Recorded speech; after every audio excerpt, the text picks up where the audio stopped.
स्टेनथेक्स कोविडा निम्नलिखित में से किस समूह के कीड़ों की प्रजाति है? यह ततैया की प्रजाति है। स्टेनथेक्स कोविडा ततैया की प्रजाति और मैक्सिको में ऑटोनोमस यूनिवर्सिटी ऑफ तमौलिपस यूएटी के वैज्ञानिकों द्वारा खोजी गई है। नई खोजी गई प्रजाति डार्विन ततैया परिवार के इचेन म्यूनिडे के परिवार की है और इसमें विश्व स्तर पर 25,000 से अधिक प्रजातियां शामिल हैं। इस प्रजाति को आंद्रे खमाइल और एनरिक रुइज कैनिको की टीम द्वारा स्टेनथेक्स कोविडा नाम दिया गया है, क्योंकि यह कोविड-19 महामारी के कारण वैश्विक स्तर पर लगाए गए 2020 संगरोध के दौरान इनकी खोज की गई है। निम्नलिखित में से किस समुद्र तट को अंतर्राष्ट्रीय ब्लू फ्लैग प्रमाणन प्राप्त हुआ है? तो इनमें से राधा नगर समुद्र तट को ब्लू फ्लैग प्रमाण पत्र मिला है। अंडमान निकोबार द्वीप समूह के राधा सागर समुद्र तट को अंतर्राष्ट्रीय स्तर पर ज्यूरी में प्रख्यात सदस्यों अर्थात IUCN, UNWTO, UNEP और FEE द्वारा ब्लू फ्लैग प्रमाणन प्राप्त हुआ है। कुल 8 समुद्र तटों को प्रमाण पत्र दिया गया है, जिनमें से अन्य 7 हैं। गुजरात में शिवराजपुर तट, दीव में घोघला तट, कर्नाटक में कासरकोड और बिड्री समुद्र तट, केरल में कप्पड़ तट, आंध्र प्रदेश में ऋषिकोंडा तट तथा ओडिशा में गोल्डन तट को। ब्लू फ्लैग प्रमाणन है एक मान्यता प्राप्त स्वैच्छिक इको लेबल है जो समुद्र तट, मरीना या स्थायी नौका विहार पर्यटन ऑपरेटर को दिया जाता है। किसी समुद्र तट को ब्लू फ्लैग का दर्जा देने के लिए 33 मानदंडों को पूरा करना जरूरी होता है। प्रधानमंत्री द्वारा हाल ही में शुरू किए गए स्वामित्व योजना के बारे में निम्नलिखित में से कौन सा कथन सही है? तो पहला कथन है, इस योजना के तहत केंद्र शासित प्रदेशों के निवासियों को कवर किया जाएगा। दूसरा है, प्रॉपर्टी कार्ड को चरणबद्ध तरीके से 1 वर्ष के भीतर लागू किया जाएगा। और स्वामित्व योजना के तहत सरकार भौतिक संपत्ति कार्ड वितरित करेगी जो एक कानूनी दस्तावेज के रूप में कार्य करेगा। तो ऑप्शन 3 सिर्फ सही है, यानी कि ओनली ए, जो ऑप्शन ए में दिया हुआ है। यहाँ पे आते हैं, चेक करते हैं। स्वामित्व योजना के तहत संपत्ति कार्ड वितरण शुरू में 6 राज्य अर्थात उत्तराखंड, उत्तर प्रदेश, महाराष्ट्र, हरियाणा, मध्य प्रदेश और कर्नाटक में 1 लाख लाभार्थियों को दिया जाएगा। देश के सभी गांव में 4 साल में अगले यानी कि 2020 से 24 तक चरणबद्ध तरीके से हर घर में संपत्ति कार्ड वितरित किए जाएंगे। स्वामित्व योजना के तहत सरकार भौतिक संपत्ति कार्ड वितरित करेगी जो उनके घर के मालिक होने के लिए एक कानूनी दस्तावेज के रूप में कार्य करेगा।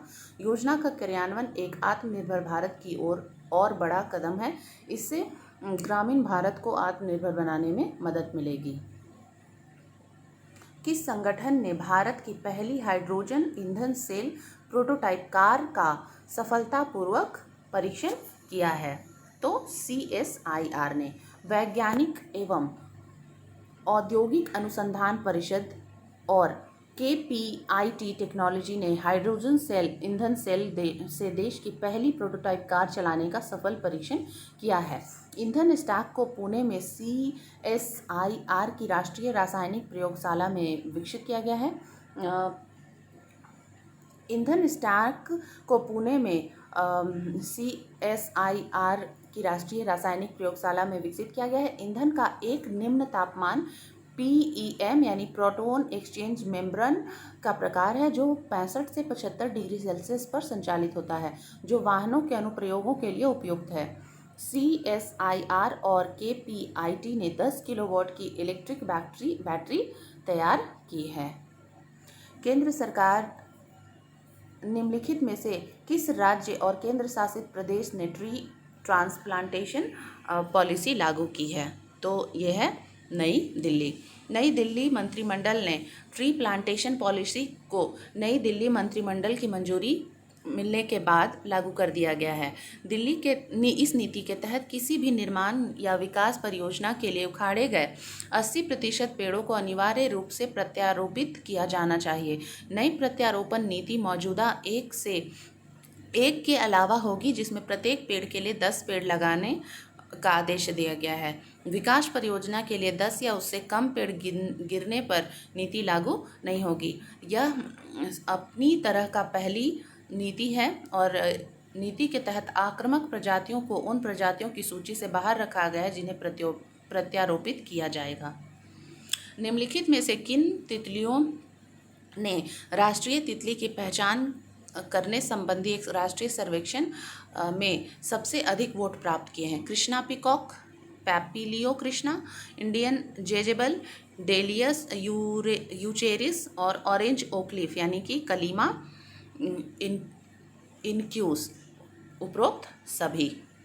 राष्ट्रीय तितली की पहचान करने संबंधी एक नागरिक सर्वेक्षण में तितली की 3 प्रजातियों का सर्वाधिक मत प्राप्त हुआ है और सिर्फ 3 तितलियों के नाम पर्यावरण, वन और जलवायु परिवर्तन मंत्रालय को सौंपे गए हैं ताकि उन्हें राष्ट्रीय प्रतीकों की सूची के तहत चुना जा सके।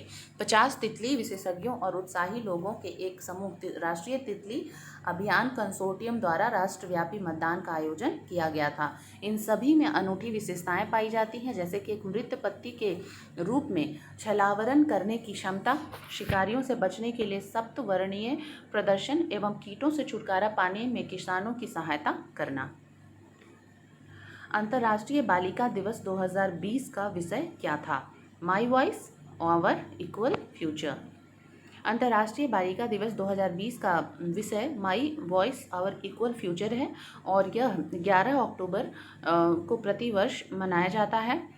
इस विषय का उद्देश्य समाज में ये संदेश देना है कि कैसे छोटी बालिकाएं आज पूरे विश्व को एक मार्ग दिखाने का प्रयास कर रही हैं। वर्ष 2020 में बीजिंग डिक्लेरेशन और प्लेटफॉर्म फॉर एक्शन के 25 वर्षों को भी चिन्हित किया गया है और यह महिलाओं के अधिकारों और लैंगिक समानताओं पर सबसे व्यापक अंतर्राष्ट्रीय समझौता में से एक है, जो दुनिया में लड़कियों और उनके अधिकारों का सशक्त बनाने के उद्देश्य से काम कर रहा है। अंतर्राष्ट्रीय बालिका दिवस 11 अक्टूबर को प्रतिवर्ष मनाया जाता है और इस वर्ष का थीम है my voice our equal future. Dhaula Sidh जल विद्युत परियोजना का निर्माण किस नदी पर किया जा रहा है? यह व्यास नदी पर किया जा रहा है। धौला सिद्ध जल परियोजना हिमाचल के हमीरपुर के बदायूं उपमंडल में अमली गांव में एक मंदिर के पास व्यास नदी के तट पर 66 मेगावाट की प्रस्तावित परियोजना है। इसका नाम स्थानीय देवता धौला सिद्ध के नाम पर रखा गया है। इस परियोजना के लिए भारत सरकार द्वारा 687 करोड़ रुपए के निवेश प्रस्ताव को मंजूरी दी गई है। इससे SJVN लिमिटेड द्वारा बनाया जाएगा। परियोजना का उद्देश्य जल विद्युत उत्पन्न करना और दोनों जिलों के निकटवर्ती क्षेत्रों में सिंचाई के लिए पानी का उपयोग करना है। अमेरिकी संविधान का 25वां संविधान संशोधन किस से संबंधित है? तो राष्ट्रपति की रिक्ति और उत्तराधिकार और विकलांगता से। अमेरिकी संविधान में 25वां संशोधन राष्ट्रपति के उत्तराधिकार और विकलांगता से संबंधित मुद्दों से संबंधित है। अमेरिकी संविधान के 25वें संविधान में इस बात का उल्लेख किया गया है कि राष्ट्रपति अपने दायित्वों को निभाने में अक्षम होते हैं तो उपराष्ट्रपति कैसे सत्ता प्रमुख बन जाते हैं? किसी कारण अगर उपराष्ट्रपति भी पद नहीं संभाल सकते तो आगे का फैसला करने का अधिकार संसद को दिया जाता है। राष्ट्रपति ट्रंप द्वारा कोविड-19 के लिए सकारात्मक परीक्षण के बाद अमेरिकी संविधान के 25वें संशोधन के लिए गूगल खोज में तत्काल भीड़ को देखा गया था। निम्नलिखित में से किस संगठन ने multi mode hand grenade design किया है? तो ये डिज़ाइन किया गया है टर्मिनल बैलिस्टिक अनुसंधान प्रयोगशाला के द्वारा। मल्टी मोड हैंड ग्रेनेड को DRDO terminal ballistic research laboratory द्वारा डिज़ाइन किया गया है और इसका निर्माण भारत द्वारा ही किया गया है। रक्षा मंत्रालय ने भारतीय सेना को 10 lakh multi mode hand grenade की आपूर्ति के लिए Messrs economic explosive limited EEL Nagpur के साथ अनुबंध पर हस्ताक्षर किए हैं, जो कि एक सोलर ग्रुप भी है EEL। भारतीय सेना अब विश्व युद्ध 2 विंटेज डिज़ाइन वाले हैंड ग्रेनेड की जगह एक आधुनिक ग्रेनेड का उपयोग करेगी। निम्नलिखित में से किस एक्सप्रेसवे पर भारत का पहला पशु ओवरपास बनाया जाएगा? ये दिल्ली मुंबई एक्सप्रेसवे पर भारत का पहला पशु ओवरपास बनाया जाएगा। ये वन्यजीवों को सुरक्षित मार्ग के लिए नीदरलैंड में पशु फ्लो की तर्ज पर होगा। ये सुनिश्चित करने के लिए योजना बनाई गई है कि राजस्थान में रणथंभौर और मुकुंदरा दर्रा वन्यजीव अभयारण्य को जोड़ने वाले रणथंभौर वन्यजीव गलियारे में कोई गड़बड़ी न हो। पशु पुल योजना के तहत जानवरों को हर 500 मीटर के अंतराल पर मार्ग मिलेगा। पशु पुलों में वन्यजीव खंड में 3-4 मीटर की ध्वनि अवरोधक के साथ 4 मीटर की सीमा की दीवार होगी। ब्रेन मैपिंग, नार्को विश्लेषण आदि जैसी वैज्ञानिक तकनीकों के उपयोग से संबंधित कानूनों को संदर्भित करने के लिए निम्नलिखित में से कौन से ऐतिहासिक निर्णय का उपयोग किया गया है? सेल्वी बनाम कर्नाटक राज्य। श्रीमती सेल्वी बनाम कर्नाटक राज्य एक ऐतिहासिक 256 पृष्ठ का निर्णय है जो सुप्रीम कोर्ट के 3 जजों की बेंच द्वारा पारित किया गया था, जिसकी अध्यक्षता 2010 में न्यायमूर्ति जी बालाकृष्णन ने की थी, जिसने एक आपराधिक मामले में किसी अभियुक्त, संदिग्ध या गवाह पर वैज्ञानिक तकनीकों जैसे ब्रेन मैपिंग, नार्को विश्लेषण आदि के उपयोग से संबंधित कानूनों का गठन किया जाएगा। समाचारों में क्यों है? यह निर्णय उन रिपोर्टों के लिए महत्वपूर्ण है कि उत्तर प्रदेश सरकार हाथरस मामले के पीड़ितों के परिवार के सदस्यों को इन परीक्षणों के अधीन करना चाहती है। निम्नलिखित में से किस कंपनी ने अपना मिनी पे स्टोर लॉन्च किया है? यानी कि ये किया है पेटीएम ने। डिजिटल पेमेंट कंपनी पेटीएम ने भारतीय डेवलपर्स की मदद करने के लिए अपना Android mini app store launch किया है। इस मिनी ऐप स्टोर से डेवलपर्स को अपने उत्पादों की बड़ी संख्या में यूजर्स तक पहुंच मिलेगी। मिनी ऐप का कस्टम बिल्ट मोबाइल वेबसाइट है जो यूजर्स को बिना डाउनलोड किए ही ऐप जैसा अनुभव देती है। पेटीएम अपने मुख्य एप्लीकेशन पर एक नया सेक्शन जोड़ेगी जिसमें इन मिनी ऐप्स को सूचीबद्ध किया जाएगा और पेटीएम ऐप उपयोगकर्ताओं द्वारा एक्सेस किया जा सकता है। यह ऐप स्टोर चुनिंदा यूजर्स के साथ सितंबर में बीटा में चल रहा है। पेटीएम बिना किसी शुल्क के अपने ऐप में इन मिनी ऐप को लिस्टिंग और डिटेल प्रदान कर रहा है। निम्नलिखित में से भारत सरकार के किस संगठन ने वस्त्र परंपराओं पर आयोजित अंतर्राष्ट्रीय वेबिनार आयोजित किया है? तो ये किया है भारतीय सांस्कृतिक संबंध परिषद द्वारा। भारतीय सांस्कृतिक संबंध परिषद और उत्तर प्रदेश डिज़ाइन संस्थाओं ने रिश्तों की बुनाई वस्त्र परंपरा पर वेबिनार का आयोजन किया है। प्रधानमंत्री श्री नरेंद्र मोदी द्वारा इसे संबोधित किया गया।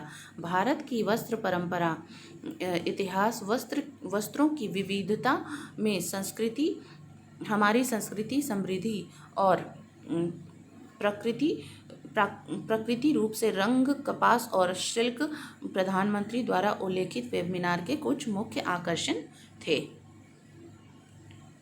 भारत में राष्ट्रीय वन्य जीव सप्ताह कब मनाया जाता है? तो ये मनाया जाता है 2 अक्टूबर से 8 अक्टूबर के बीच। 1954 में प्रतिवर्ष राष्ट्रीय वन्य जीव सप्ताह 2 अक्टूबर से 8 अक्टूबर के बीच भारत में मनाया जाता है। हालांकि यह दिन पूरे भारत में कई संगठनों द्वारा मनाया जाता है, लेकिन यह उत्सव मुख्य रूप से राष्ट्रीय वन्यजीव बोर्ड द्वारा आयोजित किया जाता है। वन विभाग आर्द्र भूमि में पक्षियों को देखने का आयोजन करते हैं। इसके अलावा सम्मेलन, कार्यशालाएं, संगोष्ठियां, शिक्षा, प्रशिक्षण और व्याख्यान आयोजित किए जाते हैं। सप्ताह का उद्देश्य लोगों को वन्य जीवों के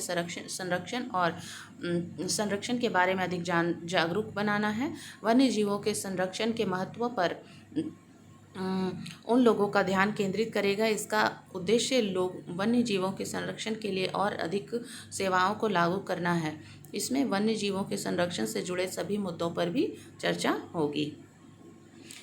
भारत और हिंद महासागर क्षेत्र के लिए समुद्री निगरानी उपग्रहों का एक समूह लॉन्च करेगा। कौन? फ्रांस। हिंद महासागर क्षेत्र में समुद्री निगरानी के लिए भारत और फ्रांस संयुक्त रूप से प्रक्षेपित किया जाने वाला उपग्रहों का हिंद महासागर क्षेत्र में समुद्री निगरानी के लिए भारत और फ्रांस द्वारा संयुक्त रूप से प्रक्षेपित किया जाने वाला उपग्रहों का समूह जहाज़ों से होने वाले तेल के अवैध रिसाव का पता लगाने में सक्षम होगा। पिछले साल अगस्त में CNES और इसरो ने दूरसंचार उपग्रह, रडार और ऑप्टिकल रिमोट सेंसिंग उपग्रह ले जाने में सक्षम उपग्रहों का एक समूह तैयार करने की प्रतिबद्धता जताई थी। यह अंतरिक्ष में स्थित दुनिया की पहली ऐसी प्रणाली होगी जिसके जरिए पानी के जहाज़ों पर लगातार नज़र रखी जा सकेगी। इसका निगरानी केंद्र भारत में होगा। हाल ही में समाचार पत्रों में देखा गया शौर्य किस प्रकार की मिसाइल है? तो यह मिसाइल है सामरिक बैलिस्टिक मिसाइल। यह DRDO द्वारा 700 से 1900 किलोमीटर की रेंज में विकसित की जाने वाली एक हाइपरसोनिक सतह से सतह पर चलने वाली एक सामरिक मिसाइल बैलिस्टिक मिसाइल है और 200 किलोमीटर से 1 टन पारंपरिक या परमाणु वारहेड का पेलोड ले जाने में सक्षम है। 3 अक्टूबर 2020 को भारत ने ओडिशा के बालासोर में परमाणु सक्षम सौर्य मिसाइल के एक नए संस्करण का सफलतापूर्वक परीक्षण किया है। इस मिसाइल को मौजूदा मिसाइल में पूरक के लिए भारतीय सशस्त्र बलों में शामिल किया जाएगा। Logistic exchange memorandum of agreement LEMOA Bharat और USA के बीच एक समझौता है। लेमोआ भारत और संयुक्त राज्य अमेरिका के सशस्त्र बलों के बीच एक सैन्य समझौता है जो लॉजिस्टिक सहायता समझौते के संदर्भित करता है। यह समझौता दोनों देशों के मध्य रक्षा बलों के बीच लॉजिस्टिक सहायता आपूर्ति और सेवाओं के पारस्परिक आदान प्रदान को सक्षम करेगा। यह भारतीय इतिहास में पहली बार हुआ है कि संयुक्त राज्य अमेरिका की लंबी दूरी के समुद्री गश्ती विमान भारत के अंडमान और निकोबार द्वीप समूह में ईंधन भरे गए हैं। ईंधन भरने के लिए पोर्ट ब्लेयर में P-8 पोसीडॉन विमान ने समर्थन किया। किस निकाय ने व्हाट इंडिया ईट्स रिपोर्ट जारी किया है? ये जारी किया गया है भारतीय चिकित्सा अनुसंधान परिषद के द्वारा। भारतीय चिकित्सा अनुसंधान परिषद ICMR और राष्ट्रीय पोषण संस्थान द्वारा व्हाट इंडिया ईट्स रिपोर्ट का अनावरण किया गया है। रिपोर्ट के अनुसार देश के शहरी क्षेत्रों में ग्रामीण क्षेत्रों की तुलना में अधिक वसा का सेवन किया जाता है। भारत के शहरी केंद्रों में औसतन प्रतिदिन व्यक्ति 51.6 ग्राम वसा का सेवन करता है। ग्रामीण केंद्र प्रतिदिन 66 ग्राम वसा का सेवन करते हैं। रिपोर्ट के अनुसार देश में शहरी क्षेत्रों में ग्रामीण क्षेत्रों की तुलना में अधिक वसा का सेवन किया जाता है, यानी शहर में ज़्यादा लोग फैटी चीज़ें खाते हैं। सर्वोच्च न्यायालय द्वारा भारतीय संविधान के किस अनुच्छेद को ओवर टाइम मजदूरी के भुगतान से कारखानों को छूट देने वाली गुजरात सरकार के एक नोटिफिकेशन को रद्द करने का आह्वान किया है? यह अनुच्छेद है 142। अनुच्छेद 142 के तहत सुप्रीम कोर्ट ने गुजरात सरकार को एक नोटिफिकेशन को रद्द कर दिया जिसमें फैक्ट्रियों को छूट दी गई थी कि वे मजदूरों को ओवर टाइम मजदूरी का भुगतान किए बिना अतिरिक्त काम करा सकते हैं। इसके साथ ही सुप्रीम कोर्ट ने निर्देश किया कि ओवर टाइम करने वाले सभी कामगार को ओवर टाइम पृष्ठों का भुगतान मजदूरी की साधारण दर से दोगुना किया जाएगा। अनुच्छेद 142 उच्चतम न्यायालय को एक अद्वितीय शक्ति देता है पार्टियों के बीच पूर्ण न्याय करने के लिए, अर्थात जहां कई बार कानून एक उपाय प्रदान नहीं कर सकता।